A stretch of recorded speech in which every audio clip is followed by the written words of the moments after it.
Battle Through the Heavens. By Heavenly Silkworm Potato. Kabanata 576. Explode. Habang tumutunog ang tawa ni Xiaoyan, ang kulay berdeng apoy sa kanyang katawan ay agad na bumalot sa kanya hanggang sa mawala siya sa ilalim ng baluti sa loob ng isang kisap mata.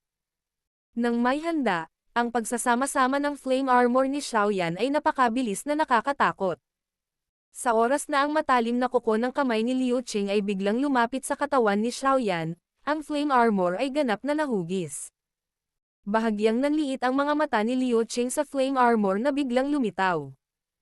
Palibhas ay malapit na makipag-ugnayan, ang sobrang init na temperatura ng flame armor ay naging sanhi ng mahinang pagpapadala ng kanyang katawan ng nakakapasong sakit. Agad na nabigla ang kanyang puso. Ang berdeng apoy ng lalaking ito ay talagang medyo kakaiba. Gusto ko lang makita kung talagang makakapagtanggol itong armor mo laban sa lahat ng pag-atake. Malapit na ang pag-atake at huli na ang lahat para bawiin niya ito. Kaya naman, isang lamig ang bumalot sa mga mata ni Liu Qing habang ang kanyang pag-atake ay umaban sa halip na umatras. Ang Daoqi sa loob ng kanyang katawan ay tumalon ng husto habang ang isang maputlang gininto ang Daoqi ay naglabas ng isang nakakaakit na kinang, na naghihiwalay sa mainit na temperatura. Dahil sa pagpapasigla ng Daoqi sa kanyang katawan, ang klon na kamay ni Liu Qing ay agad na naging matalas. Kaagad, ang matalas na kuko ng kamay ay bumangga ng husto sa flame armor. Nagbanggaan ang dalawa at agad na tumunog ang klang-klang na tunog ng pagbabanggaan ng metal sa loob ng arena. Habang bumagsak ang tunog, makikita ng isa na ang ibabaw ng napakatibay na baluti na iyon ay nakabuo ng medyo malalim na putik. Si Xiaoyan, na nakatago sa ilalim ng flame armor, ay napaatras din matapos makatanggap ng napakalakas na suntok. Bagamat ang flame armor ay naghiwalay ng malaking bahagi ng puwersa, mayroon pa ring nakatagong puwersa na tumagos sa armor at yumanig sa kanyang katawan hanggang sa umindayog ito. Klang! Klang! Agad na sumunod si Liu Qing sa paraang parang multo sa sandaling umatras si Xiaoyan. Ang gininto ang kinang ay kumikinang ng maliwanag sa kanyang mga kamay. Maraming after images ang naiwan habang sila ay bumababa at ang mga gininto ang kumikinang na matutulis na claw hand ay walang tigil na damapo sa apoy na armor. Kaagad, ang buong arena ay naglabas ng klang-klang na tunog na naging sanhi ng pagkatakot sa isa. Kasunod ng mabangis na pag-atake na ito ni Liu Qing, dumarami ang mga dents na lumilitaw sa walang katulad na matibay na flame armor na iyon. Sa pagtatapos ng serye ng mga pag-atake ni Liu Qing, ito ay karaniwang puno ng mga butas. Napailing din si Xiaoyan ng napakalakas na puwersang iyon hanggang sa umatras siya ng mahigit 10 hakbang. Bukod dito, ito ang naging resulta matapos na harangan ng flame armor ang karamihan sa puwersa. Mahirap isipin kung ano ang magiging estado ni Xiaoyan kung hindi niya lihim na ihanda ang taktikang ito. Kung ang matalas na kuko ng kamay na iyon, na maaaring makabasag ng ginto at makahiwa ng mga bato, ay mahigpit na tumama sa kanyang katawan, sa pinakakaunti man lang ay masusugatan siya ng malubha at mawawalan ng kakayahan sa pakikipaglaban.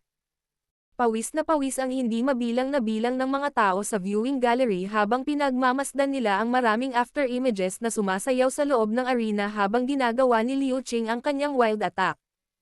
Tahimik na ibinulong ng kanilang mga puso na siya ay talagang karapat-dapat sa pangalang Tyrant Spear Liu Qing. Ang pag-ataking ito ay talagang walang katulad na malupit, na nagdulot ng takot sa isa.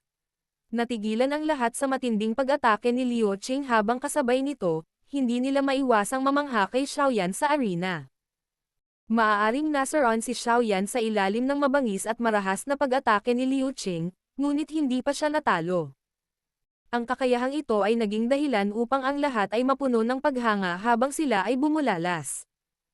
Hindi nakapagtataka na siya ay kwalipikadong tingnan ng seryoso ni Liu Qing at Lin Shuya. Ang bagong estudyanteng ito na Dark Horse ay talagang may ilang mga kakayahan. Sa maikling distansyang iyon na mahigit 100 hakbang, ang maraming mga after image na ipinakita ni Liu Qing ay karaniwang may lakas ng 100 welga na lahat ay walang awang dumurog sa apoy na baluti.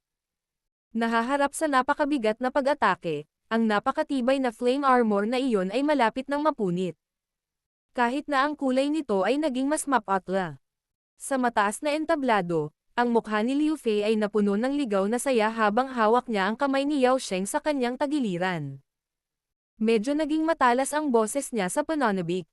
Malapit nang matalo ang taong iyon. Sa tabi niya, matamang tumitig ang tingin ni Yao Sheng sa arena bago bahagyang sumimangot.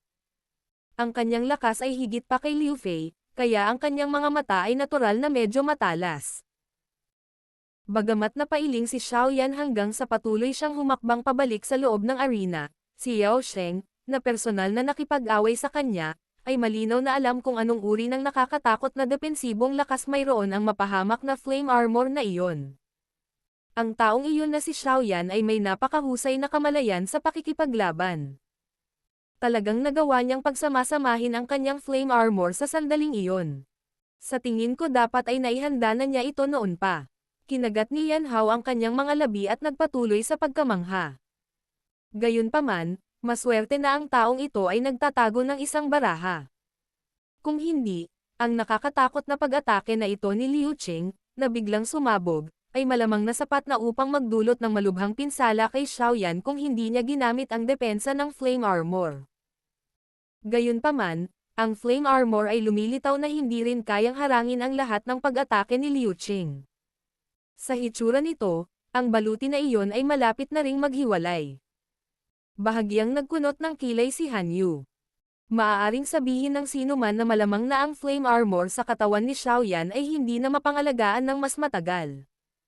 Ang mga mata ni Lin Shuya ay matamang nakatitig sa arena. Pagkaraan ng ilang sandali, sa wakas ay dahan-dahan niyang ibinuka ang kanyang bibig. Malamang na ang pag-ataking momentum na ito ni Liu Qing ay hindi magdudulot ng malaking pinsala kay Xiaoyan. Bagamat mukhang si Xiaoyan ay binugbog hanggang sa hindi na siya makaganti ngayon, ang kanyang pag-atras ng mga yapak ay sunod-sunod, at wala siyang kahit katiting na panik. Sa tingin ko. Biglang sumilay ang sorpresa sa mga mata ni Liu Shuya bago tumunog ang kanyang mga salita. Bigla niyang naramdaman ang biglang pagbabago-bago ng natural na enerhiya sa loob ng arena. Ano ito? Ang bahagyang pagbabago-bago na iyon ay napakahina at tila may tinatago. Sa makatuwid, kahit si Yan Hao at ang iba pa ay hindi ito natuklasan. Naging dahilan ito upang ibuka ang kanilang mga bibig at magtanong ng hindi sigurado. Pinaikit ni Lin Shuya ang kanyang mga mata. Ilang sandali pa, sa wakas ay naramdaman niya ang isang bagay at ang kanyang tingin ay biglang itinapon kay Xiaoyan na paulit-ulit na umatras sa ilalim ng ligaw at marahas na pag-atake ni Liu Qing. Bahagyang gumalaw ang kanyang bibig at agad siyang bamulong na may pagtataka sa mga mata. Si Xiaoyan ay marahil malapit nang gumanti. Maghayganti. Bahagyang nagulat si Yan Hao at ang iba pa nang marinig nila ito. Agad silang nagkunot ng kanilang mga kilay at pinagmasdan si Xiaoyan na karaniwang bumagsak 1,000 milya sa ilalim ng pag-atake ni Liu Qing. Wala talaga silang makita kahit katiting na bakas ng pagganti niya. Sa kanilang mga mata, kung magpapatuloy ang pag-ataking ito ni Liu Qing ng mas matagal, malamang na ang tagumpay ay mapagpasyahan sa sandaling ang apoy na baluti sa katawan ni Xiaoyan ay tuluyang naputol. Tumawa ng mahina si Lin Shuya ngunit walang itinuro. Ngumiti lang siya ng mahina at sinabing, talagang hindi inaasahan na talagang ganito katuso si Xiaoyan. Talagang isa siyang mahirap na kalaban na haharapin. Kahit nakaharap niya si Liu Qing, hindi siya nagpakita ng kahit katiting na senyales ng kaguluhan. Nagkatinginan si Yan Hao at ang iba pa at agad na umiling ng walang magawa. Magtatanong na sana sila ulit nang biglang may umugang mula sa stadium. Kaagad, nagmamadali silang ibinaling ang kanilang mga tingin sa arena para lamang sa hindi sinasadyang pagkabigla. Sa ilalim ng malabagyo at marahas na pag-atake ni Liu Qing, ang walang katulad na matigas na green flame armor sa wakas ay umabot sa dulo. Sa sandaling ang matalim na kuko ni Liu Qing ay marahas na nabasag sa isang dent, ang buong baluti ay agad na nanginginig ng matindi. Kaagad, mabilis na tinakpan ng mga basag na linya ang baluti sa ilalim ng nakakaawang mga tingin sa buong stadium. Sa wakas, isang malinaw na tunog ng pag-crack ang lumitaw. Ang baluti na nakatanggap ng halos 100 pag-atake mula kay Liu Qing sa wakas ay nabasag at naging kawalan. Nang mawala ang baluti, si Xiaoyan, na nakatago sa loob nito, ay muling nagpakita sa paningin ng lahat. Sa sandaling ito, hindi lamang ang damit ni Xiaoyan ay medyo nabasag ng nakatagong puwersa na tumagos sa armor ngunit ang kanyang ekspresyon ay mapatla din. Dumaloy pa ang isang sinulid ng dugo sa sulok ng kanyang bibig. Maliwanag, kahit na siya ay may proteksyon ng flame armor, siya ay talagang medyo nasugatan ng harapin ang halos parang toro na ligaw at marahas na pag-atake.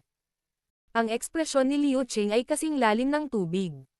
Ang pagkabasag ng huling layer ng depensa ni Xiaoyan ay naging sanhi lamang ng tahimik na pagtaas ng kanyang mga kilay.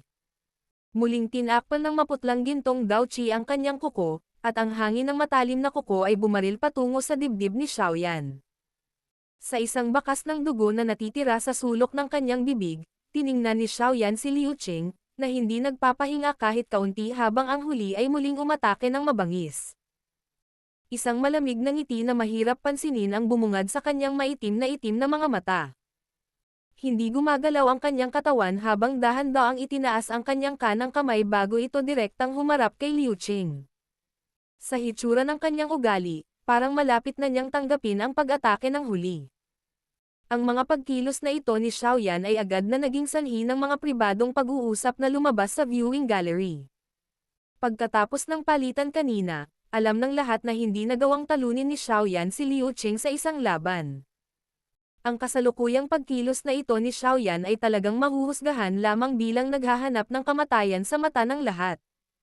Anuman ang iniisip nila, gayunpaman, matigas pa rin ang ginawa ni Xiaoyan sa arena. Isang lamig ang nasa kanyang mga mata habang pinagmamasdan si Liu Qing na dumating sa isang iglap.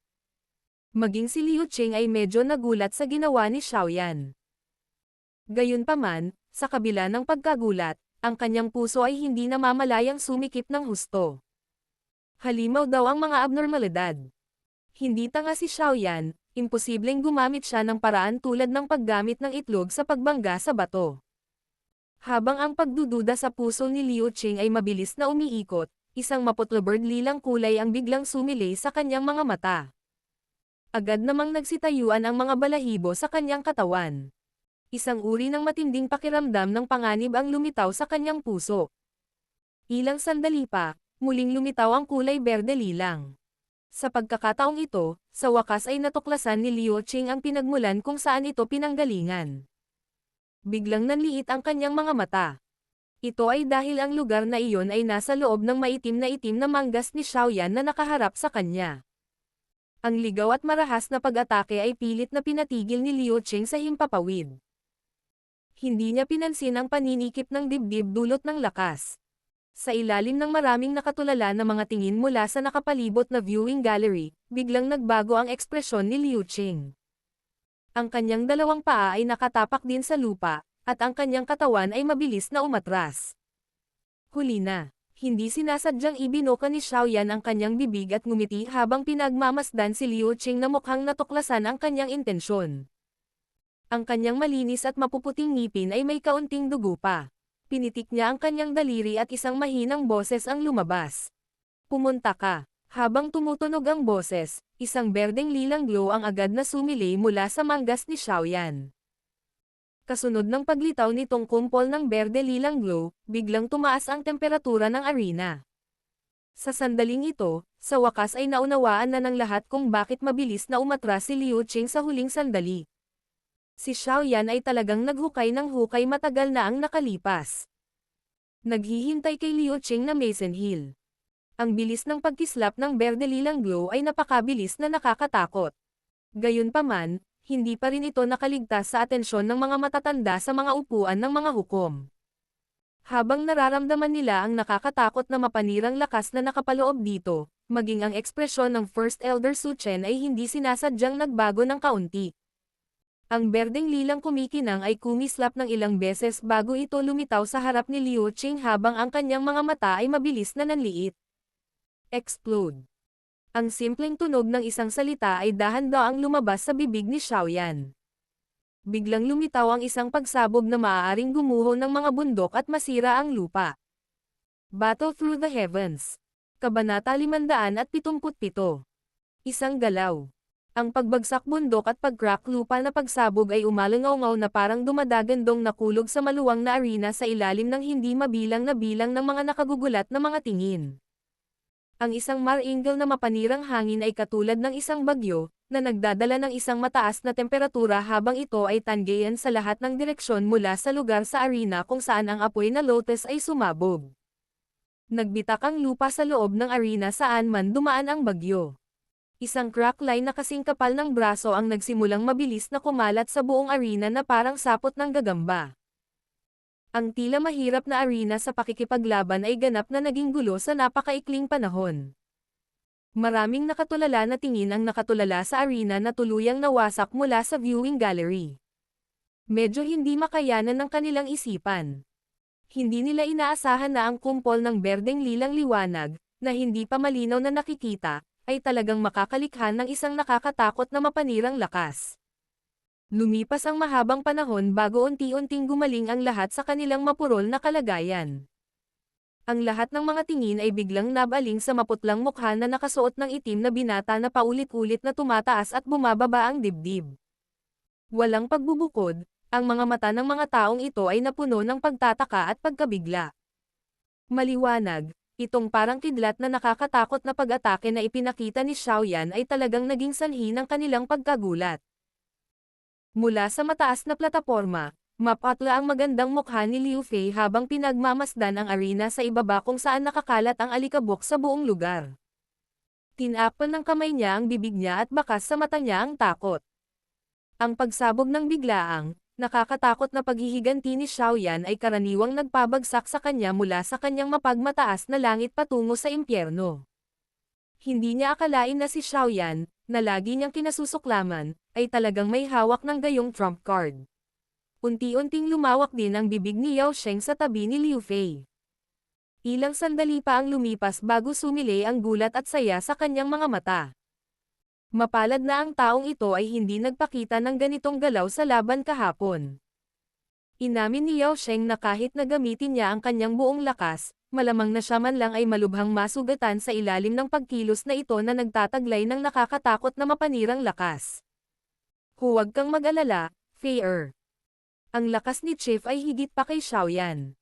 Kahit na ang huli ay nagpakita ng ganitong uri ng napakalakas na Dao technique, hindi rin ginamit ni Chief ang kanyang buong lakas. Inaliw ni Yao Sheng si Liu Fei sa kanyang tabi na nabigla hanggang sa puntong namutla ang kanyang magandang mukha. Bahagyang naging maganda ang ekspresyon ni Liu Fei matapos marinig ang nakakaaliw na mga salita ni Yao Sheng. Gayunpaman, medyo natatakot pa rin siya at hindi mapalagay. Ang magagandang mata na iyon ay dahan-daang bumaling mula sa puno ng alikabok na arena patungo sa nakaitim na damit, binata na may malamig at masungit na mukha. Sa hindi malamang dahilan, ang pares ng mga mata na iyon ay may nawawalang puot at karagdagang pagkabalisa kasama ang kaunting takot. Ang pinakadakilang suporta niya sa Inner Academy ay si Liu Qing. Gayunpaman, ang kasalukuyang Xiaoyan ay nagpakita ng nakakatakot na lakas na sapat para makipaglaban kay Liu Qing. Sa makatuwid, ang epekto ng suportang ito ay nabawasan sa pinakamababa nito. Dahil nawala ang malaking suportang ito, anong karapatan niyang magpakita ng anumang uri ng pang-aalipuste sa harap ni Xiaoyan? Narinig ko rin na si Xiaoyan ay nagtataglay ng isang Fire Lotus na Dao technique na nagtataglay ng napakahusay na lakas. Gayunpaman, ayon sa chismis na iyon, hindi ito lumilitaw na may napakalakas na mapanirang puwersa, tama ba? Bumulong si Yan Hao habang pinagmamasdan ang arena na karaniwang nazayang. Noon, si Xiaoyan ay nagtataglay lamang ng lakas ng isang Dadoshi. Ngayong siya ay umabant na sa klase ng Daoling, ang lakas ng kanyang Dao technique ay natural na magiging mas malakas kasama niya. Ngumiti si Lin Shuya. Gayunpaman, ang kanyang mga mata ay medyo may kaunting kaseryosohan. Kung hindi siya makakapagtanggol sa tamang oras, ang pag-atake ng Fire Lotus na iyon kanina ay malamang na magresulta sa kanyang malubhang pinsala kahit na sa kanyang lakas. Talagang hindi inaasahan na. Si Xiaoyan ay talagang may hawak ng napakalakas na trump card. Kumusta si Liu Qing?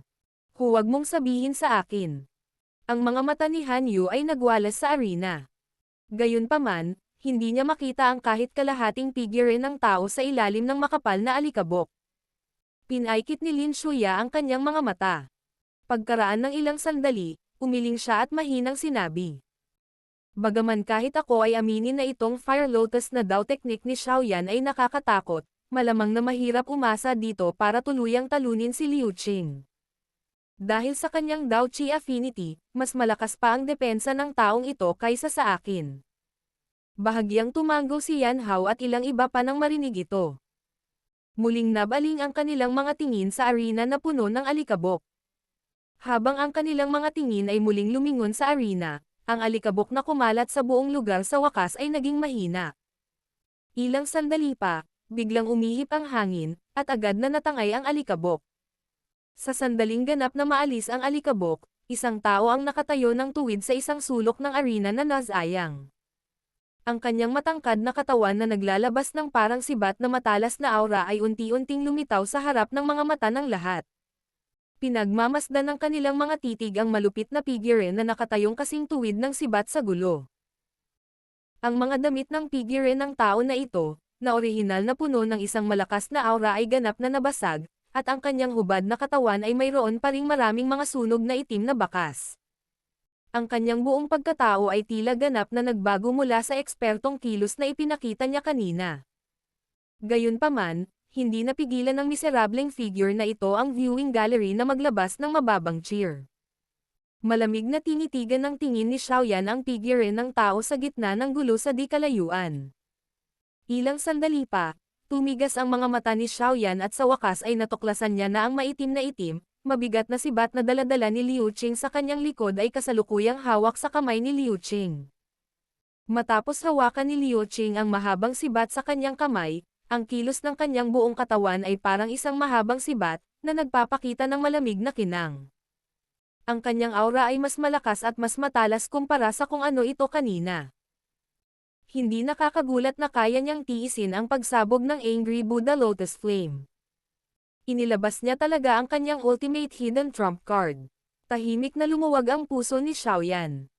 Ang kanyang mga mata ay nakataas at nagkataong nakipag-ugnayan sa mga mata ni Liu Qing.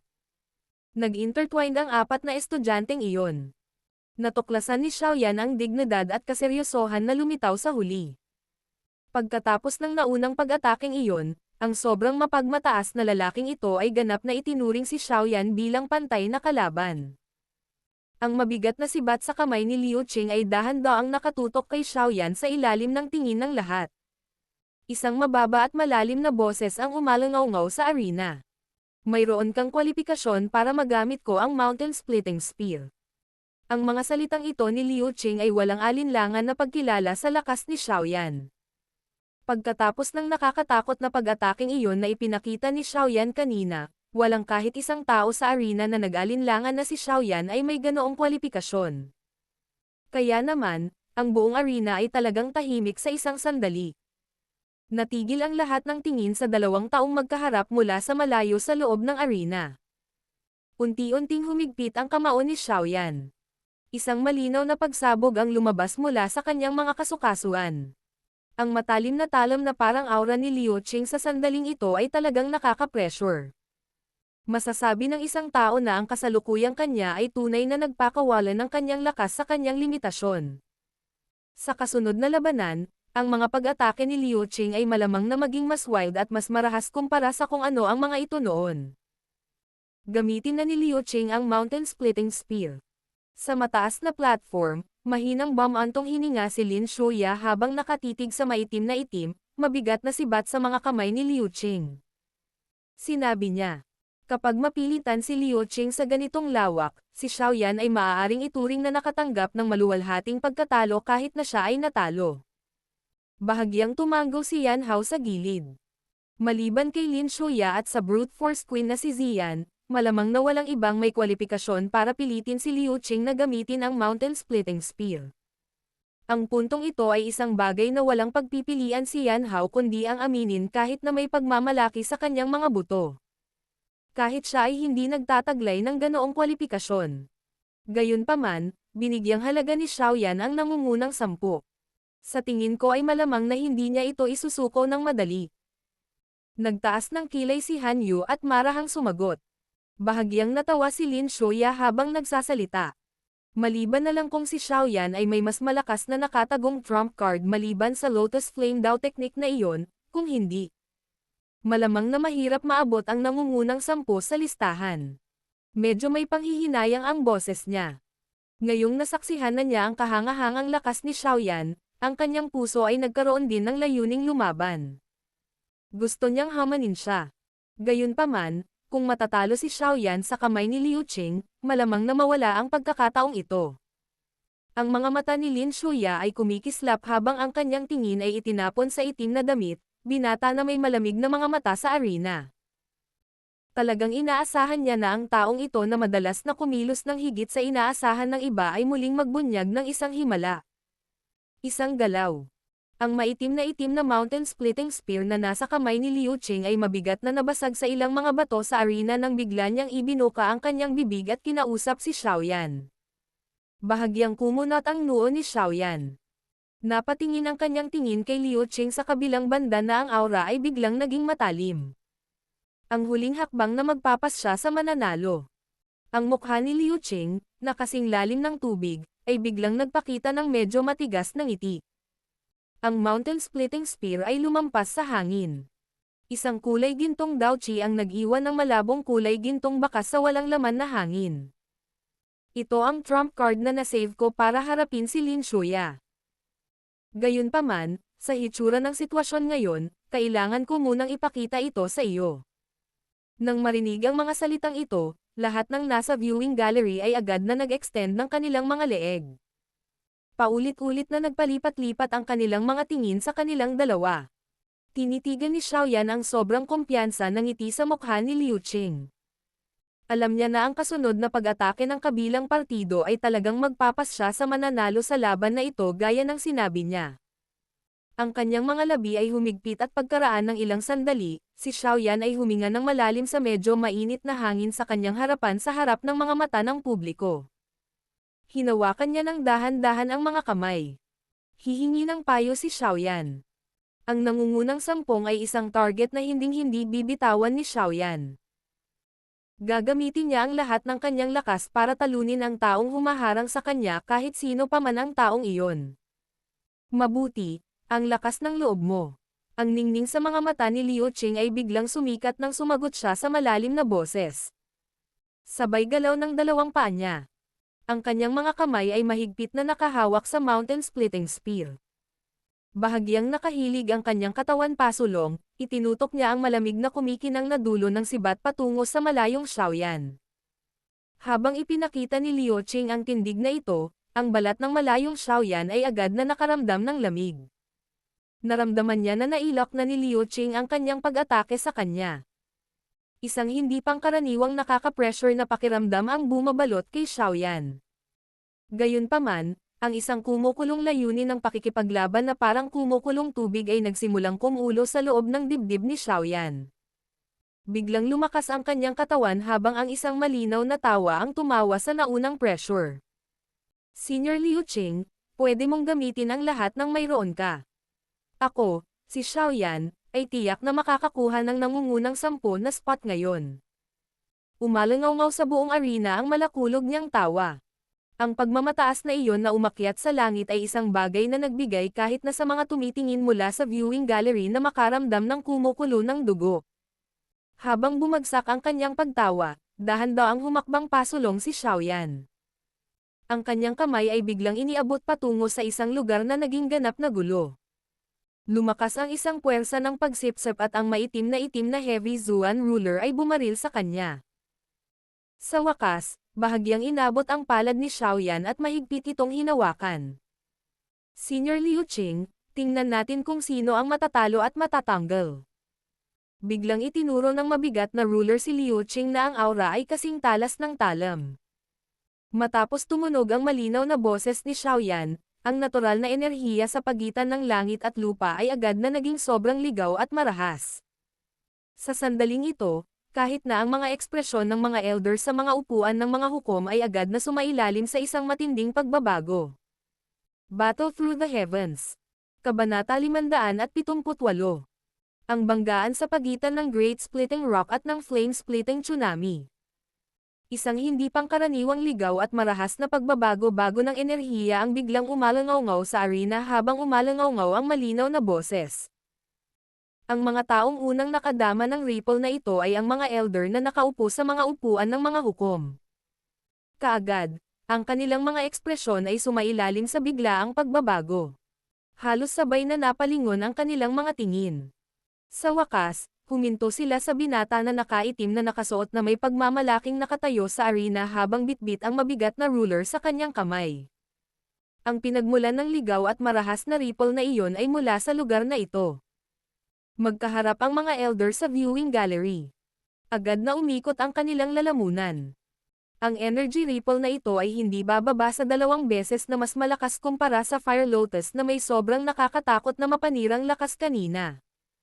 Itong lalaking ito. Ilang trump card ang mayroon siya. Sa sandaling ito, ang mga elder na iyon ay hindi maiwasang makaramdam ng pagkabalisa sa kabila ng kanilang lakas. Bagamat ang kasalukuyang lakas ni Xiaoyan ay isang dowling lamang, maliban sa ilan sa mga elder sa stadium, ang bawat isa sa kanila ay nagtanong sa kanilang sarili at napagtanto na malamang na wala ni isa sa kanila ang hindi makakaramdam ng sakit ng ulo kapag nahaharap sa walang katapusang makapangyarihang Dao techniques ni Xiaoyan. Kasunod ng lalong ligaw at marahas na enerhiyang ripple sa arena, ang mga sinulid ng tulad substansyang mainit na mapatla pulang enerhiya ay biglang tumagos mula sa walang laman na espasyo. Sa wakas, binalot nito ang katawan ni Xiaoyan at umikot ng ligaw. Kasunod ng pag-ikot ng maputlang-pulang enerhiyang ito, biglang lumitaw ang isang mabangis na hangin at agad na tumawid sa lahat ng direksyon. Ang bangis ng mabangis na hangin na iyon ay naging dahilan upang gamulong ang ilan sa malalaking bato sa lupa ng ilang beses. Sa sandaling ito, halos lahat ng tao sa stadium ay napansin ang kakaibang pagbabago ni Xiaoyan. Kaagad, maraming nakatulala na mga tingin ang binaril. Ang ilan sa mga mag-aaral na may ordinaryong paningin ay walang napansin sa simula. Gayunpaman, ang mga taong iyon na may pambihirang kakayahan sa loob ng Inner Academy ay unang natigilan nang makita nila ang parang kakon na nagninangas na pulang enerhiya na nananatili sa paligid ng katawan ni Xiaoyan. Agad namang nagbago ang mga mukha nila. Kasunod ng sunod-sunod na tunog ng shua-shua, halos lahat ay umupo ng tuwid sa kanilang mga upuan. Bakas sa mukha nila ang gulat. Clock. Ang mga mata ni Yan Hao ay parang isang patay na isda habang nakatitig siya ng hindi kumukurap sa nakaitim na damit, binata na nakabalot sa isang ligaw at marahas na pulang kulay na enerhiya. Bahagyang gamulong ang kanyang lalamunan. Ilang sandali lang, isang namamaos na boses na naglalaman ng malamig na hangin ang ibinuga. Siya ito. Anong Dao technique? Posible para sa sino man na masabi na malinaw na ipinakita ni Xiaoyan ang isang mas nakakatakot na Dao technique sa sandaling ito kaysa sa naunang Flame Lotus batay sa hindi pangkaraniwang sitwasyon. Sa gilid, nawala ang malinaw at walang malasakit na ngiti sa mukha ni Lin Shuya. Isang sobrang solemna at gulat na mukha ang matamang nakatitig sa arena. Ang nakakatakot na energy ripple na iyon ay isang bagay na naging dahilan ng kahit na siya ay makaramdam ng sobrang lamig. Isang Dao technique na maaaring magdulot ng pagbabago-bago ng natural na enerhiya. Na mangangailangan man lang ng D-class upang maging posible. Huminga ng malalim si Lin Shuya. Ginawa niya ang lahat para pigilan ang tumitibok na puso habang nahihirapang magsalita ang boses niya. D-class. Sa sandaling lumabas ang dalawang simpleng salita sa kanyang bibig, maging ang maselang kamay ni Han Yu ay hindi maiwasang takpan ang kanyang mapupulang labi.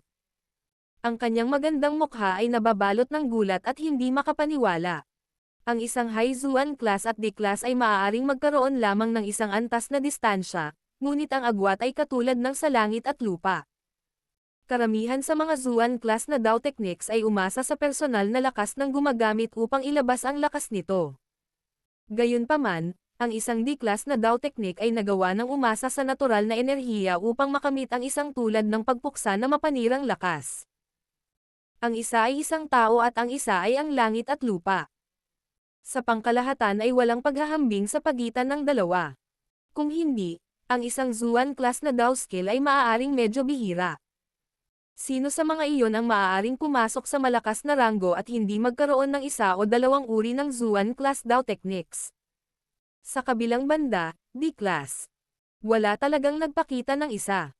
Ang isang Dao technique ng klase na ito ay hindi lamang bihira ngunit napakahirap ding magsanay. Noon, labis din ang paghihirap ni Xiaoyan nang mag-practice ng flame-splitting tsunami sa kabila ng pagtuturo sa kanya ni Yao Lao sa tabi upang halos hindi maabot ang mababang antas ng karunungan. Nang mag-practice siya ng 3,000 lightning movement dati, kailangan din niyang makipagsapalaran na sumailalim sa pagdadalisay ng kanyang katawan gamit ang lakas ng hanging kidlat. Kung si Xiaoyan ay walang Green Lotus Core Flame na nagpoprotekta sa kanyang katawan, kalimutan ang tungkol sa pag-abot sa mababang antas ng mastery ng 3,000 lightning movement, hindi siya makakapasok kahit na ang pinakaunang entry level. Mula dito, sapat na para sa isang tao na makita ang nakakatakot na agwat sa pagitan ng Zuan Class Dao Techniques at D-Class Dao Techniques na hindi maaayos.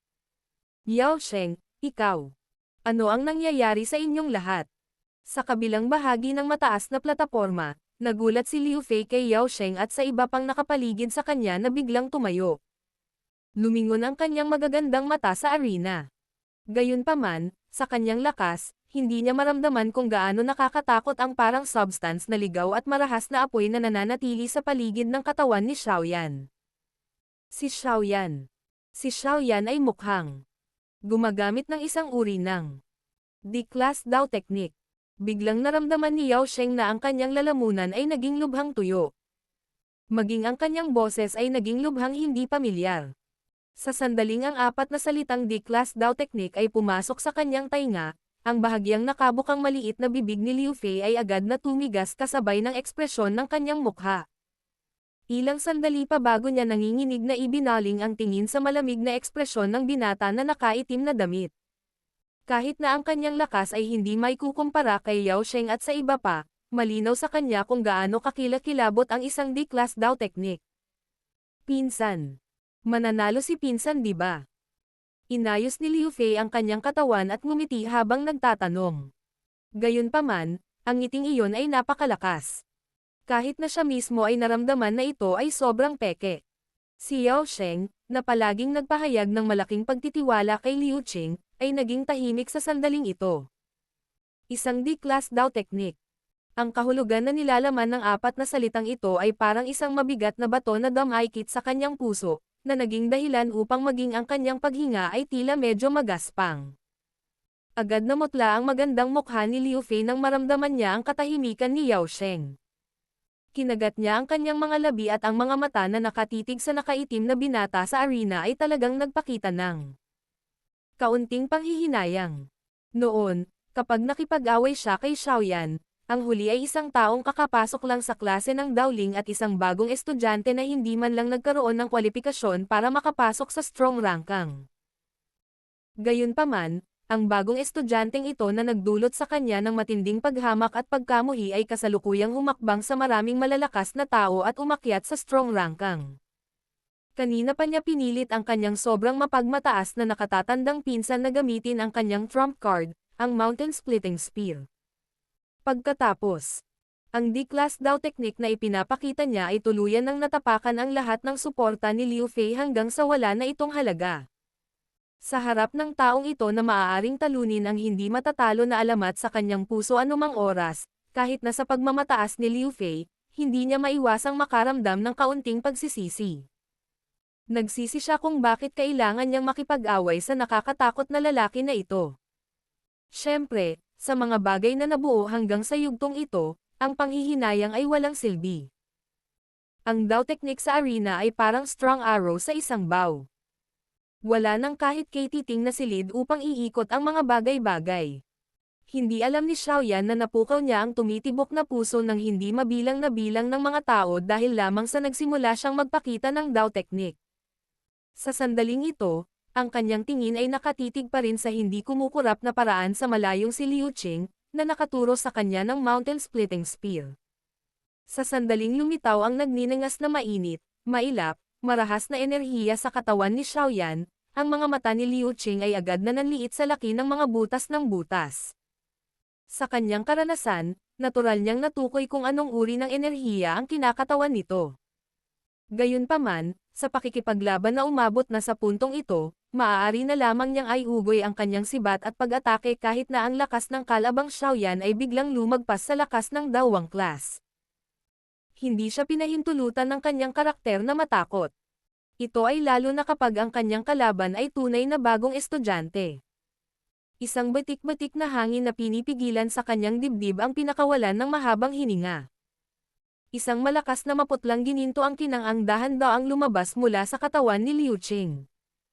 Ang maliwanag na nakakatusok sa mata na matinding liwanag na iyon ay parang isang nakasisilaw na araw, dahilan upang ang lahat ay matakot na tumingin dito ng diretso. Bukod dito, isang napakatalas na dulo ng sibat at hangin ang pumailan lang mula sa loob ng ningning na iyon. Ginamit pa rin ni Liu Qing ang kanyang aksyon upang ipakita ang kanyang paninindigan kahit na nahaharap sa nakakatakot na Dao technique ni Xiaoyan na biglang ginamit. Bukod dito, malinaw din niyang naiintindihan na kahit na talagang kontrolin ni Xiaoyan ang D-class Dao technique, tiyak na hindi niya maipapakita ang buong lakas nito. Higit pa rito, ang kanyang huling trump card ay isang bagay na kanyang nasanay sa loob ng maraming taon at sa pamamagitan ng pakikipag-ugnayan sa isang homologous na Dao Qi ng pinakawalan, naniwala si Liu Qing na ang lakas nito ay tiyak na makakamit ang tunay na rurok ng Zuan class na Dao techniques. Wala siyang naramdaman na kahit kay Titing natakot kahit na mabangga ito sa isang D-class Dao technique. Sa halip ay nagdulot ito ng kaunting uhaw sa dugo sa kanyang katawan.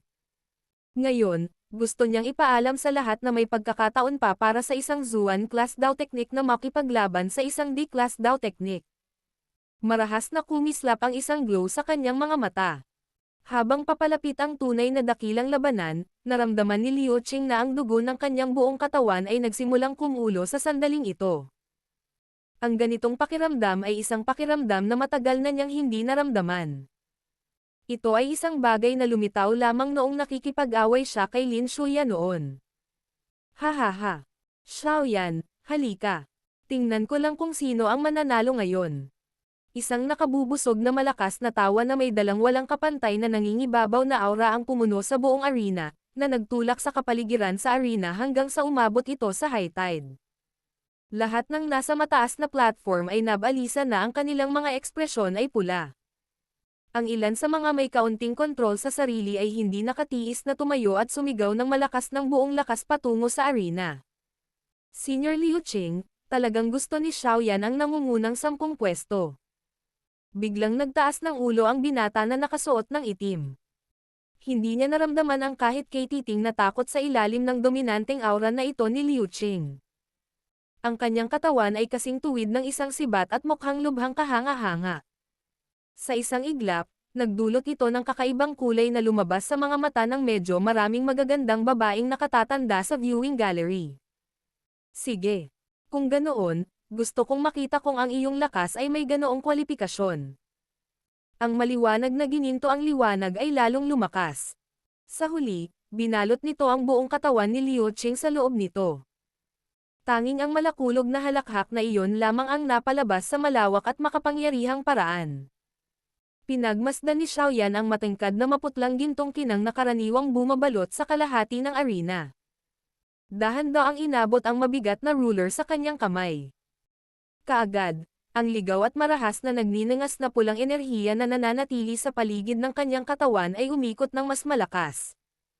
Maging ang espasyo sa paligid ng kanyang katawan ay bahagyang nasira.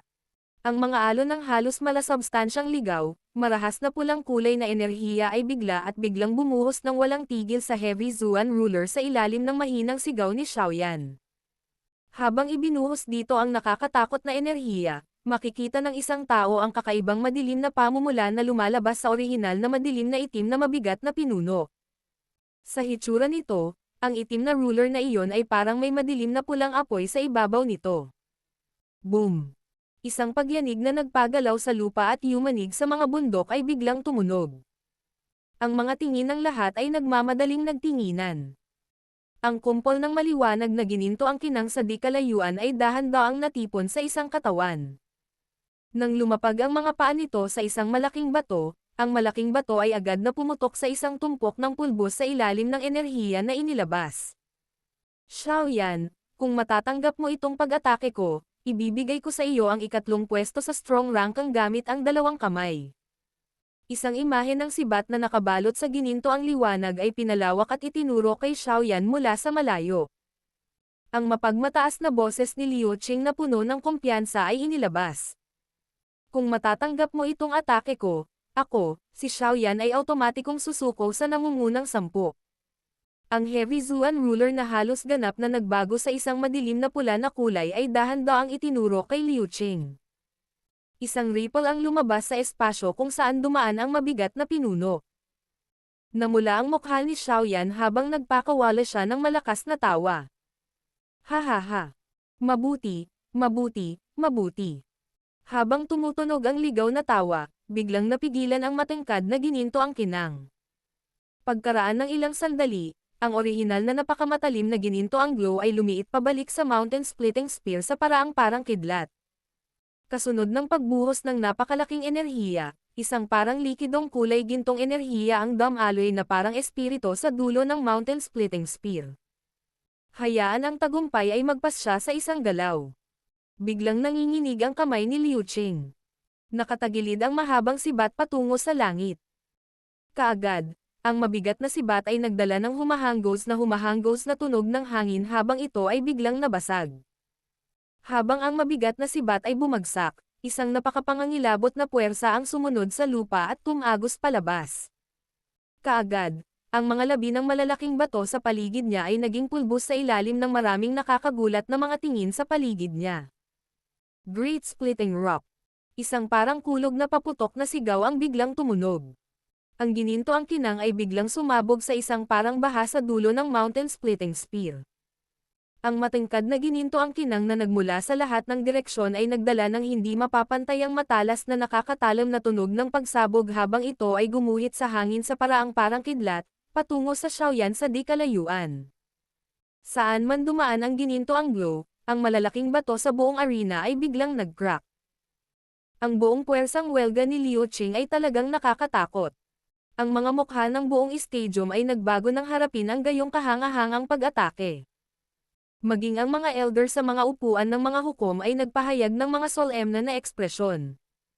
Ang ganitong uri ng Dao technique ay karaniwang nasa gilid ng klase ng D. Ang Liu Qing na ito ay talagang nakakatakot. Ang maitim na mga mata ni Xiaoyan ay karaniwang natatakpan ng kulay gintong liwanag mula sa lahat ng direksyon. Bilang pangunahing target, naramdaman ni Xiaoyan kung anong uri ng nakakatakot na matalim na pag-atake ang nilalaman ng gintong glow. Gayunpaman, si Xiaoyan ay may lubos na pagtitiwala na ang anumang pag-atake ay mawawala sa ilalim ng Heavy Zuan ruler. Isang hininga ng bahagyang mainit na hangin ang malalim na nasipsap sa mga baga ni Xiaoyan. Dahan-daang humakbang ang kanyang paa sa ilalim ng tingin ng lahat. Ang Heavy Zuan ruler sa kanyang kamay ay itinataas sa kanyang ulo. Nagpakita ang mga berdeng ugat sa kanyang braso, katulad ng maraming kumikislap na maliliit na ahas. Ang mga manonood sa buong stadium ay huminto sa kanilang paghinga sa sandaling ito habang pinagmamasdan nila ang mabigat na pinuno ni Xiaoyan na nakataas. Ang kanilang mga ekspresyon ay labis na sabik na sila ay lubos na namumula. Sa ilalim ng matatag na pagtutok ng hindi mabilang na mga tingin, nanginginig ang kamay ni Xiaoyan sa sumunod na sandali bago biglang bumagsak ang Heavy Zuan ruler dito. Flame-splitting tsunami. Break. Dalawang ligaw na iyak ang biglang tumunog. Kaagad, ang isang madilim na pulang ruler na kumikinang na 12-dosenang talampakan ang laki ay sumabog ng paputok mula sa mabigat na pinuno na may hindi mapaglabanan, malakas, nakakatakot na momentum. Sa sandaling sumikat ang ruler, para bang ang hangin ay parang tubig sa lawa kung saan itinapon ng isang tao ang isang malaking bato. Isang kalahating metrong lapad na crack line ang sumunod sa ruler glow na na-shoot out. Mabilis itong kumalat sa orihinal na nasirang arena sa ilalim ng maraming nakagugulat na mga tingin. Battle Through the Heavens. Kabanata 579. Isang hininga ang nananatili. Ang napakalaking dark red glow ay damaloy sa hangin sa paraang parang kidlat. Isang bahagyang enerhiya ang lumabas saan man ito dumaan, na naging sanhi ng pagkabasag ng malalaking bato sa lupa at naging pulbos.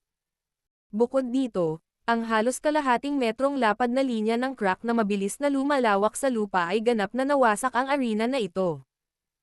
Sinakop ng kulay gintong maliwanag na matinding liwanag ang kalahati ng kalangitan sa arena. Ang madilim na pula na liwanag ay parang isang gasuklay habang ito ay bumaril. Ang dalawa ay naglalaman ng isang napakatalam na glow at ang espasyo sa daan ay nag-vibrate. Nagkalat ang mga basag na linya, at isang nakakatakot na mapanirang puwersa ang naging dahilan ng pagkabigla at takot sa mga mukha ng lahat ng nasa viewing platform. Kung sila ang nasa ganoong posisyon, malamang na ang maliit na enerhiya na lumabas ay sapat na upang mabigla sila hanggang sa mamatay. Ang isang labanan sa antas na ito ay medyo nakakatakot. Ang dalawang lubhang nakakatakot na pag-atake ay malapit ng magbanggaan ng isang putok. Ang hindi mabilang na bilang ng mga mata na nanonood ay sumasalamin sa ginintoang at madilim na pula na liwanag habang ang dalawang pag-atake ay nagsama-sama tulad ng mga meteorite. Ang mga puso ng lahat ay hindi sinasadyang naanggat ang sandali na ang dalawa ay napakalapit. Sino kaya ang mananalo sa ganitong nakakatakot na palitan? Sa ilalim ng pag-asam at kawalan ng katiyakan sa puso ng lahat, ang madilim na pula at gininto ang glow ay marahas na nagbanggaan sa hangin sa susunod na sandali. Gayunpaman, tulad ng lahat ng nagtakip ng kanilang mga tainga at naghihintay sa nakakagulat na malaking pagsabog na malapit ng umugang sa buong lugar, ang banggaan sa hangin ay kakaibang hindi naglalabas ng kahit katiting na tunog. Maraming nakatulala na tingin ang dahan-daang itinaas. Pagkatapos nito, pinagmasdan nila ang dalawang kumpol na parang likido na may magkaibang kulay na madilim pula at gininto ang dilaw na nagkakagulo sa langit. Bagamat tahimik ang ganitong uri ng palitan, natuklasan pa rin ng mga mata ng lahat na ang espasyo ay naging sobrang baluktot ng magkadikit ang dalawang enerhiyang ito. Sa isang sulyap, nagbigay ito sa mga tao ng isang mapanlinlang na ilusyon na pakiramdam. Ang ganap na tahimik na arena ay malabo na napuno ng bahagyang sumisitsit na tunog na ibinubuga mula sa mga enerhiyang nagwawala sa isa't isa sa kalagitnaan ng hangin. Ang maitim na pula at gininto ang dilaw ay parang dalawang kumpol ng napakalaking ulap na tumatakip sa kalangitan sa itaas ng arena. Ang tila kalmadong palitan ay naglalaman ng pag-iisip ng paglunok sa kabilang partido. Matiim na tumitig ang tingin ni Xiaoyan sa dalawang kumpol ng napakalaking enerhiya sa hangin. Pagkaalis ng glow ng ruler sa ruler, ang buong katawan niya ay parang pagod na pagod. Ang kanyang mukha ay kasing putla ng isang papel at ang kanyang katawan ay nanginginig. Kung ang mabigat na tagapamahala sa kanyang kamay ay hindi nakadikit sa lupa, malamang na maging ang kanyang buong katawan ay hindi magiging matatag. Maliwanag, ang flame-splitting tsunami sa pagkakataong ito ay ganap na naubos ang huling bahagi ng Dao Qi sa loob ng katawan ni Xiaoyan. Kung ikukumpara kay Xiaoyan, mukhang mas magaling si Liu Qing. Gayunpaman, ang kanyang ekspresyon ay kasing puti ng papel. Ang kanyang tingin ay balisang nakatingin sa dalawang kumpol ng enerhiya sa gitna ng hangin. Sila ay paulit-ulit na nabubulok at nilalamon ang isa't isa. Ang hindi mabilang na bilang ng mga titig ay huminto sa eksenang iyon na nagaganap sa kalagitnaan ng hangin. Kaagad, ang buong stadium ay naghihintay sa resulta ng pagpapalitan ng dalawang kumpol ng enerhiya na ito na naglalaman ng nakakatakot na mapanirang lakas. Ang dalawang paulit-ulit na paglunok at pagkakasalubong ng dark red at golden yellow na enerhiya sa gitna ng hangin ay biglang naging parang kumukulong tubig sa paningin ng lahat. Isang matinding ripple ang lumitaw. Kaagad, ang dalawang kumpol ng enerhiya ay biglang lumaki sa ilalim ng hindi tiyak na mga tingin ng lahat. Maraming mga tingin ang natigilan habang pinagmamasdan ang dalawang kumpol ng napakalaking enerhiya na biglang bumukol sa kakaibang paraan. Nakaramdam sila ng pagkabalisa sa hindi malamang dahilan. Matapos ang pamamaga ay umabot sa isang tiyak na limitasyon, ang dalawang kumpol ng napakalaking enerhiya ay biglang tumigil sa lahat ng mga aksyon. Isang kakaibang madilim, malalim na ningning tulad ng isang maliit na maliwanag na tuldok ang biglang lumitaw. Kasunod ng paglitaw ng kakaibang kinang na iyon, ang espasyo ay biglang nagsimulang magbago. Ang isang maliit na mutation ay tila lumitaw ng ang pinakamalakas na pag-atake ni Xiaoyan at Liu Qing ay magkadikit at lumamon sa isa't isa. Ang ganitong uri ng kondisyon ay isang bagay na kahit sila mismo ay nagulat at nalilito. Ang liwanag na lugar ay mabilis na lumawak sa loob ng dalawang kumpol ng enerhiya na iyon. Sa bandang huli, ang lugar ng liwanag ay lalong nagiging matapirseng. Ang alon ng espasyo ay naging mas matindi sa sandaling ito. Ang lahat ng elder sa upuan ng mga hurado ay seryosong nakasimangot habang pinagmamasdan ang maliit na pagbabago habang ang enerhiya ay nakikipag-ugnayan. Ang Dao techniques ng D-class at mas mataas ay maaaring humiram ng natural na enerhiya upang palakasin ang kanilang mga pag-atake. Gayunpaman, nang bumangga ito sa isang katulad na malakas na Dao techniques, napakadali para sa iba't ibang mga hindi inaasahang pangyayari na lumitaw. Ang ilan sa mga hindi inaasahang pagbabagong ito ay isang bagay na kahit ang mga taong gumamit nito ay hindi inaasahan. Mula sa hitsura ng sitwasyon kanina, malinaw na may hindi pangkaraniwang pagbabago ang nangyari nang ang pag-atake ni Xiaoyan at Liu Qing ay lumamon sa isa't isa kanina. Bahagyang nakasimangot si First Elder Su Chen habang pinagmamasdan ang lalong nakakatusok, malaking liwanag na lugar sa loob ng kumpol ng enerhiya. Ilang sandali pa, parang may naramdaman siya at biglang nagbago ang ekspresyon ng mukha niya. Napatayo siya bigla at ginalaw ang katawan bago nawala sa upuan ng hurado. Sa sandaling nawala si Su Chen, ang dalawang light spot sa kalangitan ay tila mga lobo na nabutas. Isang kakaibang ligaw at marahas na likas na enerhiya ang agad na kumalat sa kalangitan. Bang!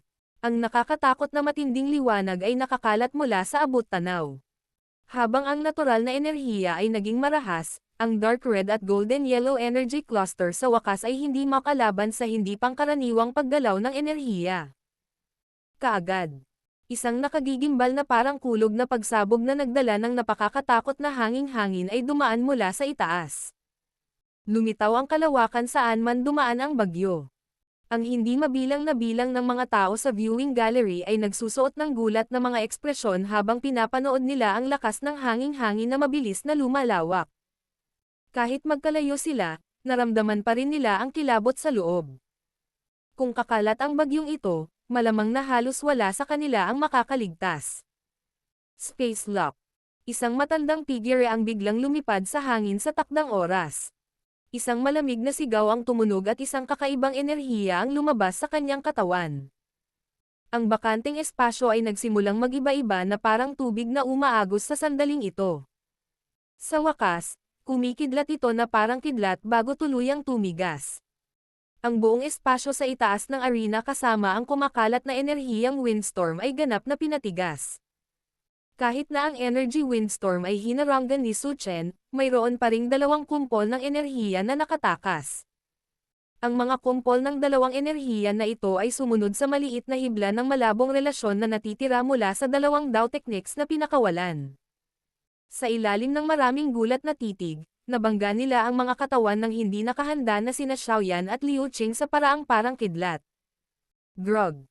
Palibhas ay marahas na tinutukan ng mga ligaw at marahas na enerhiyang ito, isang subo ng sariwang dugo ang agad na tumalsik mula sa bibig nilang dalawa. Sa isang iglap, ang kanilang mga katawan ay naglapat sa lupa habang sila ay marahas na pinagbabaril. Sa wakas, para silang dalawang itim na linya na bumagsak sa labas ng arena at bumaril sa dalawa sa mga viewing gallery, na nagdulot ng kaguluhan. Bahagyang nagbago ang ekspresyon sa mukha ni Su Chen habang sina Xiaoyan at Liu Qing ay nanginginig at nagkalat ng lakas na tumalsik. Ang enerhiya na nilikha ng dalawang Dao techniques ay nagtataglay ng isang ligaw at marahas na lakas na mas malakas kaysa sa naunang purong Dao technique na lakas pagkatapos ng paglunok at pagguho sa isa't isa. Sa sandaling ito, sina Xiaoyan at Liu Qing ay parehong nasa pagod. Ang resulta ng marahas na pagkatuktok sa ganitong paraan. Madilim at solemn na ang ekspresyon ni Su Chen. Ang selyo sa kanyang kamay ay biglang gumalaw habang ang kanyang bibig ay malamig na sumigaw. Break. Sa pagbagsak ng sigaw, ang solidified energy windstorm ay dahan-daang nilipol at naglaho. Ikinaway ni Su Chen ang kanyang kamay matapos sirain ang enerhiyang windstorm at dalawang elder ang lumabas mula sa upuan ng mga hurado. Sa wakas, lumipad sila sa direksyon ng dalawang tao na lumilipad pabalik. Ilang sandali pa, bawat isa sa kanila ay may bitbit na dalawang figure ng tao na may punit-punit na damit at bakas ng dugo sa kanilang katawan. Ang mga bakas ng dugo ay lumitaw sa arena na nawasak hanggang sa ito ay ganap na gulo. Lahat ng tao sa stadium ay nagmamadaling nag-ayos ng katawan. Tiningnan nila sina Xiaoyan at Liu Qing na nawalan na ng malay sa arena. Tahimik na napalunok ang bawat isa sa kanila ng laway at agad na ngumiti ng mapait. Ang dalawang baliw na ito. Ito ay isang laban lamang para sa nangungunang 10 ngunit talagang nakuha nila ang kanilang mga sarili sa ganitong estado. Gayunpaman, ang laban na iyon kanina. Napatikip ang lahat sa kanilang mga bibig habang nilalasap ang kilig mula sa malakas na hangin-hangin mula kanina. Sa pagbabalik tanaw, naramdaman nilang mas bumilis ang tibok ng kanilang puso. Ginalaw ni Su Chen ang kanyang katawan at nagpakita sa arena. Pinagmasdan niya ang arena na ganap na nawasak at walang magawang umiling. Tila ang laban na ito ang lumikha ng pinakamalaking pagkawasak sa maraming taon ng grand competition ng strong rankang. Ibinaba ni Su Chen ang kanyang katawan, at 2 alon ng Dao Qi ang sumalakay sa walang malay na sina Xiaoyan at Liu Qing. Ilang sandali pa, nakahinga ng maluwag si Su Chen. Sa kabutihang palad, hindi nalagay sa alanganin ang kanilang buhay sa kabila ng kanilang malubhang pinsala. Isang malaking grupo ng mga figure ang bumagsak din mula sa mataas na platform at agad na nagtipon sa paligid ni First Elder Su Chen at sa iba pa. Tahimik na sinulyapan ni Yan Hao si Liu Qing, na ang katawan ay puno ng sariwang dugo. Isang kakaibang pakiramdam ang hindi sinasadyang lumabas sa kanyang mga mata. Bumulong siya. Ito ay talagang hindi inaasahan. Kahit na sa lakas ni Liu Qing, siya ay talagang ginawang isang miserableng estado ni Xiaoyan. Bahagyang tumango si Lin Shuya sa kanyang tabi na may kalmadong ekspresyon. Gayunpaman, bahagyang nanginginig ang kamay sa kanyang manggas. Masyadong nakakatakot ang mapanirang lakas na nakapaloob sa 2 kumpol ng enerhiya na nilikha ng 2 tao kanina. Malinaw niyang naunawaan na kung ang alinman sa mga pag-ataking iyon ay damapo sa kanyang katawan, malamang na siya ay malubhang masugatan o mamamatay pa nga. Isang figure ang kakaibang lumitaw sa tabi ni Xiaoyan at hinawakan ng kanyang maselang kamay ang braso ng huli. Ilang sandali pa, sa wakas ay nakahinga ng maluwag ang figure. Lumingon siya at matamis na ngumiti kay Wu Hao, Hu Jie, at sa iba pa. Relax, ayos lang siya. Pinag-aralan ng matandang mata ni Su Chen si Zhang na kumislap. Bahagya siyang nagulat at agad na ngumiti sa palakaibigang paraan habang nagsasalita. Relax, ayos lang siya. Ang mga taong iyon sa kanyang tabi ay bahagyang natigilan nang marinig ang palakaibigang pagtawa ni Su Chen. Si Su Chen ay humawak ng napakataas na posisyon sa loob ng Inner Academy. Idinagdag ang kanyang nakakatakot na lakas, bihira ang sino mang may kwalipikasyon na tretuhin niya sa ganitong paraan. Matamis na ngumiti si Zhang kay Su Chen, ngunit hindi tumugon. Tinulungan lang niya si Xiaoyan sa pamamagitan ng pagpahid ng mga bakas ng dugo sa mukha nito habang nakakaramdam ng kirot sa puso. Ang kanyang maganda at medyo nakasimangot na ugali ay nagdulot ng paninikip ng puso ng mga nakapaligid na lalaki. First Elder, ngayong silang dalawa ay walang malay, sino ang itinuturing na panalo sa laban na ito? Biglang nag-aalangan na tanong ng isang elder habang nakatingin sa 2 walang malay na individual. Ang mga tainga ng mga nakapaligid na tao ay agad na napataas nang marinig ang mga salitang ito. Ito ang pinakamahalagang bagay. Bahagyang nagsalubong ang mga kilay ni Su Chen. Medyo nahirapan siyang magdesisyon. Ayon sa mga patakaran, silang dalawa ay maaaring ituring na umalis sa arena. Bukod dito, sila ay kasalukuyang walang malay. Mahirap sabihin ng malinaw kung sino. Bumagsak ang boses ni Su Chen nang ang isang braso na nababalot ng sariwang dugo ay dahan-daang itinaas ng may matinding kahirapan sa ilalim ng maraming nakakagulat na mga tingin mula sa paligid. Ubo. Ako. May hininga pa ako. Battle Through the Heavens. Kabanata 580. Medyo malapit na. Pinagmasdan ng lahat ang nakaitim na binata na hirap na nagtaas ng kamay.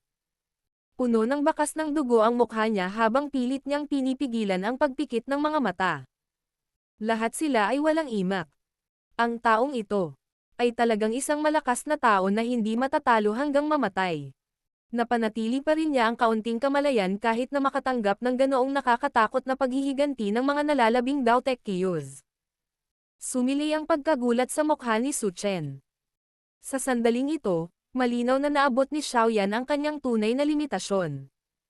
Ang bagay na umalalay sa kanya para manatiling bukas ang kanyang mga mata ay marahil ang determinasyon na makapasok sa nangungunang sampung. Mapait na tumawa si Su Chen at umiling. Matagal siyang nag-isip bago dahan-dahang nagsalita. Ang laban na ito ay nagtatapos sa isang draw. Sa madaling salita, kayong dalawa ay maaring ituring na magkasamang nakapasok sa top 10. Kaya naman, hindi kayo dapat mag-alala. Halos narinig ni Xiaoyan ang mga salitang ito ni Su Chen. Noon lang napahinga ang tense niyang puso. Ang kanyang mga talukap ay mabilis na nakapikit at ang kanyang kamalayan ay unti-unting bumaba sa kadiliman. Muling bumuntong hininga si Su Chen habang nakatingin kay Xiaoyan na tunay na pumasok sa isang walang malay na estado sa sandaling ito. Sa kasalukuyang mga pinsala ni na Xiaoyan at Liu Qing, malamang na kailangan nilang makaligtaan ang ilang mga susunod na laban. Sinulyapan ng tingin ni Su Chen ang walang malay na si Xiaoyan sa lupa at hindi niya sinasadyang umiling muli.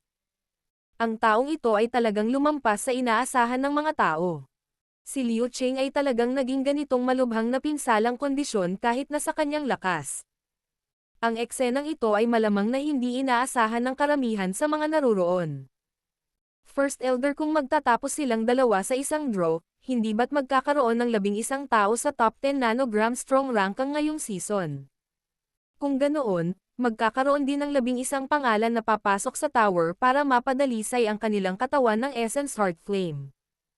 Ang isang elder ay nag-alinlangan sandali bago ibinuka ang kanyang bibig at nagtanong. Bahagyang tumango si Su Chen.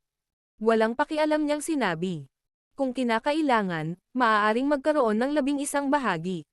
Bagamat ang Essence Heart Flame ay maaaring mahalaga, ang Inner Academy ay nag-imbak din ng ilang dagdag na bahagi pagkatapos ng napakaraming taon.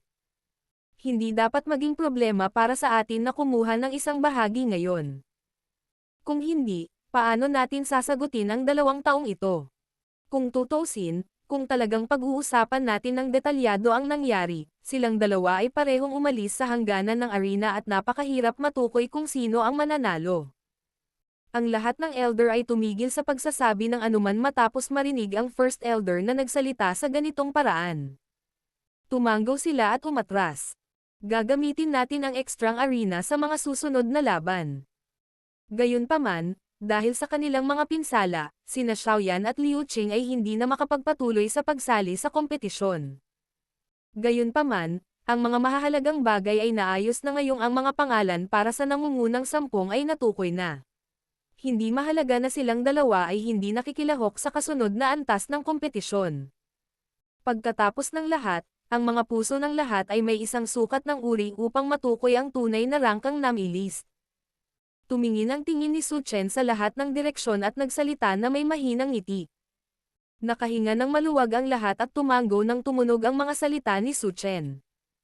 Ang nakakatakot na lakas na ipinakita ng 2 taong ito kanina ay nagdulot ng panlalamig sa kanilang mga puso. Magkakaroon sila ng mas madaling oras kung wala ang 2 ito na naglalaban para sa pagkakasunod-sunod ng pagraranggo. Siyempre, ang mood na ito ay hindi isang bagay na mayroon ang lahat. Kahit papaano ay medyo nagsisisi si Lin Shuya. Nang nawalan ng mga kalaban tulad ni Liu Qing at Xiaoyan, ano ang dapat asahan tungkol sa kasunod na kompetisyon? Ang walang malay na sina Xiaoyan at Liu Qing ay dinala palabas ng arena sa ilalim ng maraming titig na puno ng paggalang at pagpipitagan, at ipinadala sa resting area. Nagpatuloy pa rin ang kompetisyon pagkatapos ng pag-alis ni na Xiaoyan at Liu Qing. Gayunpaman, pagkatapos ng nakakaganyak na pag-aaway ng dalawa kanina, ang mga laban pagkatapos noon ay nahirapan na naging sanhi ng labis na pagkagulat sa lahat sa kabila ng kanilang pagiging matindi. Ang ilang mga tao na lumahok sa mga ranggo na labanan ay lubhang walang magawa kapag nahaharap dito. Pagkatapos ng lahat, ang labanan sa pagitan ni na Xiaoyan at Liu Qing ay karaniwang umalis sa limitasyon ng isang ordinaryong dowling. Paano nila ito malalampasan? Nagpatuloy ang ranking competition hanggang sa hapon bago ito unti-unting natapos. Pagkatapos ng matinding mainit na laban, inilabas ang bagong strong ranking namilist. Ang una ay natural na ang maliit na halimaw na si Ziyan. Sa kanyang nakakatakot at hindi pangkaraniwang lakas, kalimutan ang tungkol sa mga mag-aaral, kahit na ang ilan sa mga elder ay nakaiwas lamang sa kanya.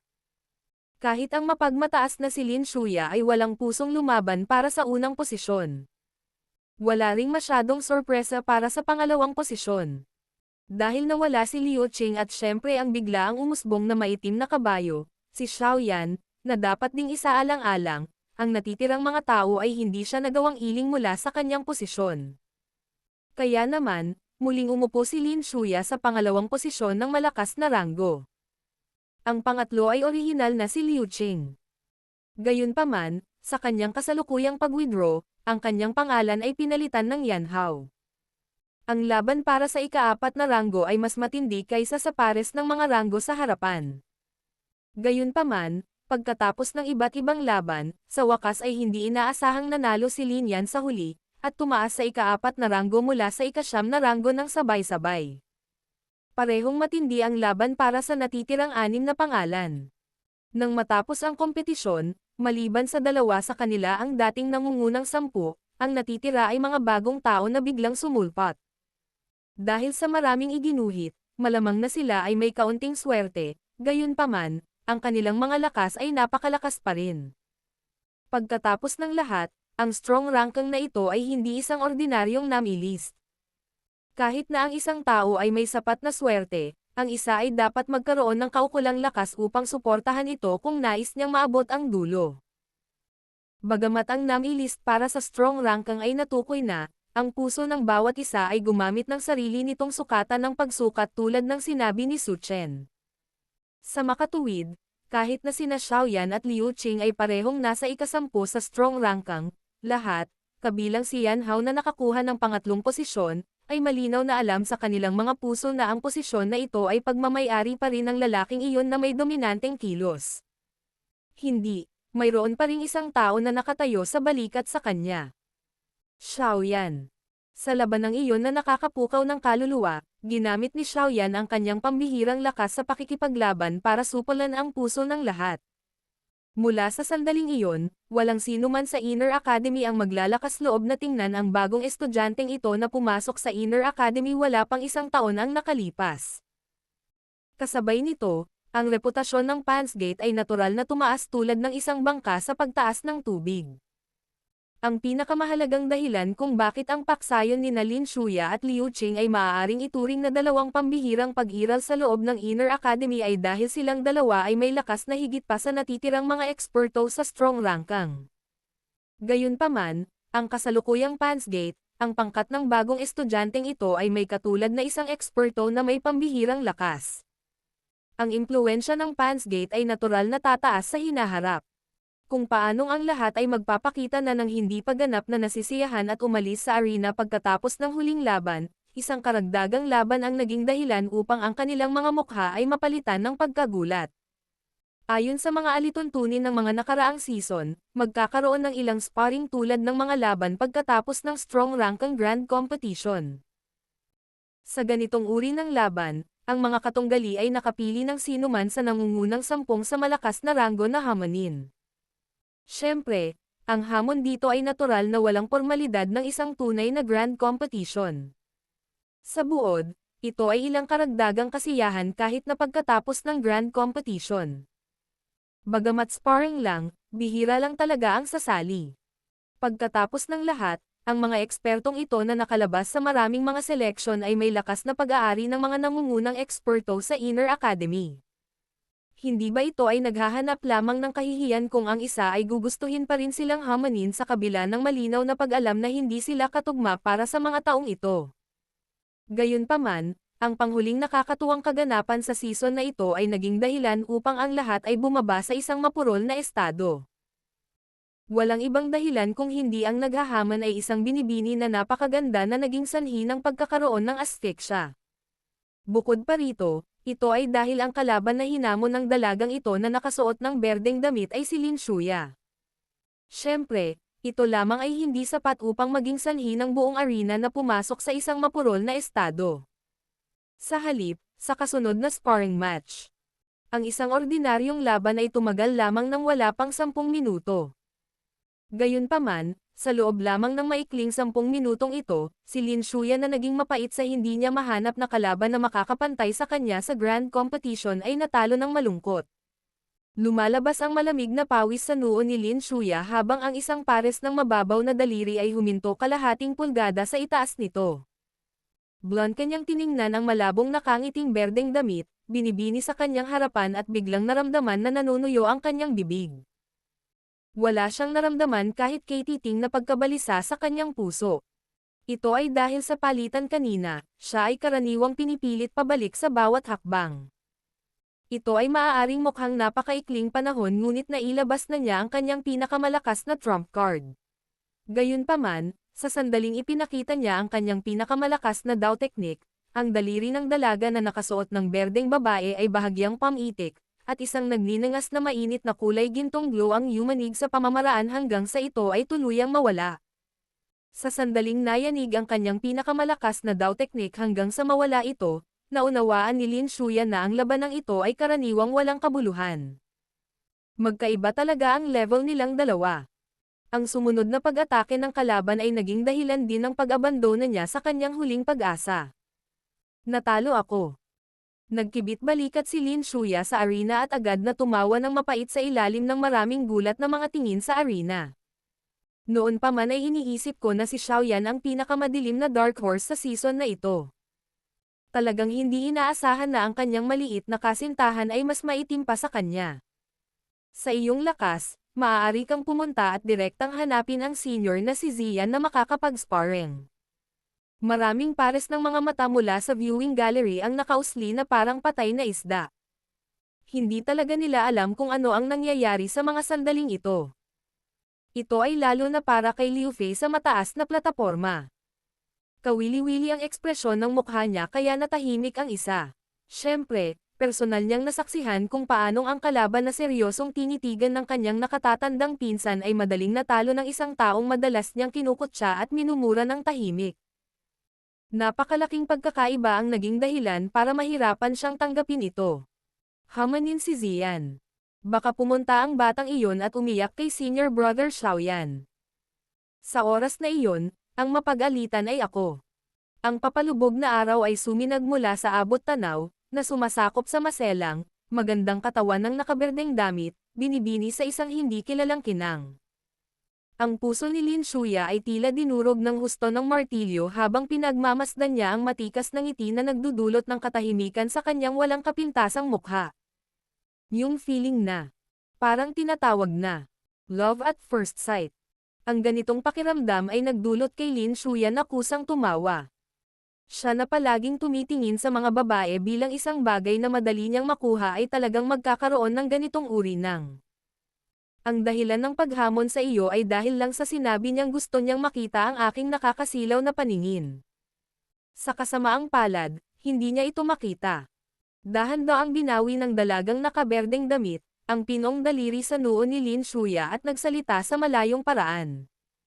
Binuksan ni Lin Shuya ang kanyang bibig. Siya, na orihinal na pinakamalaya at madaling pakisamahan sa Inner Academy, ay nauuto sa kahihiyan sa harap ng dalagang ito. Relax, hindi ako masyadong interesadong maging pangalawa sa strong rankang. Ngayong tapos na ang sparring, kailangan ko pa ring pumunta at alagaan si senior brother Xiaoyan. Sinundan ni Zhon ang ugali ni Xiaoyan habang kibot balikat niya patungo kay Lin Shuya. Agad siyang lumingon. Gumagawa ng magagandang hakbang, tumuntong siya sa lupa, na natatakpan ng liwanag mula sa papalubog na araw, at sa pagindayog ng kanyang berdeng damit, dahan-dahan siyang nawala sa stadium. Isang stadium na sobrang tahimik na nakakatakot. Bakit hindi pa ako nakatuklas ng isang napakahusay na babae sa nakaraan? Malabo ang tingin ni Lin Shuya habang pinagmamasdan ang slim figure na unti-unting nawala sa kanyang paningin. Agad na napaatras ang kanyang ulo habang ang isang komplikadong emosyon kay Xiaoyan ay bumangon sa kanyang puso. Ito ay paninibugho at paghanga.